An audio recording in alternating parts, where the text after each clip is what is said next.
Shalom Bapak Ibu Jemaat yang dikasihi Tuhan. Kita bertemu kembali dalam sapaan pastoral mingguan.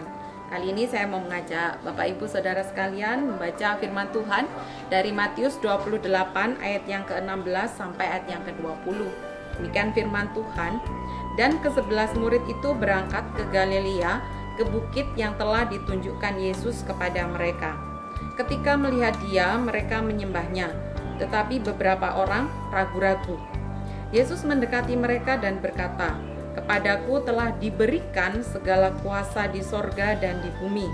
Karena itu, pergilah, jadikanlah semua bangsa muridku, dan baptislah mereka dalam nama Bapa dan Anak dan Roh Kudus.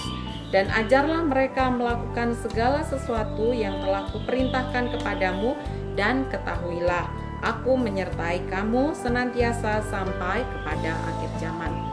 Bapak Ibu, jemaat sekalian dikasih Tuhan, mungkin di antara kita beberapa waktu terakhir ini pernah mendengarkan beberapa kali berita kedukaan. Jika mungkin saudara kita, orang-orang yang kita kenal, ditinggalkan oleh kekasih hati mereka. Mungkin ada yang ditinggalkan oleh orang tua, mungkin ada yang ditinggalkan oleh anak mereka. Tentu ketika ditinggalkan oleh orang-orang yang mereka kasihi, bukan menimbulkan satu kesedihan dalam kehidupan mereka. Nah, Bapak Ibu jemaat yang dikasih Tuhan, besok adalah satu waktu ibadah kenaikan Tuhan Yesus ke surga, di mana para murid tidak lagi secara fisik bersama-sama dengan gurunya, namun ada satu peristiwa penting sebelum kenaikannya ke surga. Di sini dikatakan ketika 11 murid itu datang menyembah kepada Tuhan, sana dikatakan ada di antara mereka yang datang pada saat itu ragu-ragu untuk menyembah pada Tuhan. Dalam segala keraguan, dalam segala ketidakmengertian mereka, Tuhan Yesus memberikan satu ketegasan bahwa dalam kehidupan mereka Tuhan menjanjikan satu yang menguatkan. Apakah itu? Yang pertama, kita bisa melihat bahwa sebagaimana Tuhan Yesus juga miliki, akan diberikan juga kepada para murid, yaitu apa? Kuasa yang di sorga dan di bumi.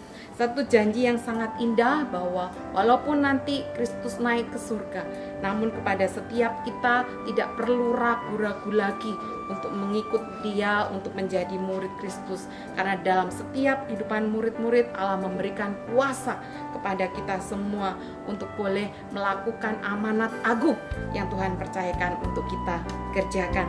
Amanat agung yang kita kenal, yang kita pahami di ayat yang ke-19, "Pergilah, jadikanlah semua bangsa muridku, baptislah mereka dan ajarlah mereka melakukan firman Tuhan." Ini merupakan tanggung jawab saya dan Bapak Ibu sekalian. Kita semua menerima amanat agung ini, namun kita menjalankannya tidak sendiri. Ada kuasa yang diberikan oleh Allah kepada setiap kita para muridnya. Apakah hanya itu saja? Tidak, satu janji yang sungguh indah yang patut kita pegang. Kita tidak berjalan sendiri. Apa di ayat yang ke-20 di sana dikatakan, "Ketahuilah, aku menyertai kamu senantiasa sampai kepada akhir zaman." Jemaat yang dikasihi Tuhan, penyertaan Tuhan itulah yang sungguh-sungguh terpenting dalam kehidupan kita. Mungkin keluarga, mungkin saudara-saudara kita, mungkin sahabat-sahabat kita, ataupun selama ini mendukung kita, tidak selamanya bersama dengan kita. Namun janji Tuhan yang pasti bagi setiap kita adalah bahwa penyertaannya tidak pernah berakhir. Karena Dia menjanjikan menyertai kita sekalian senantiasa selama-lamanya sampai kepada akhir zaman.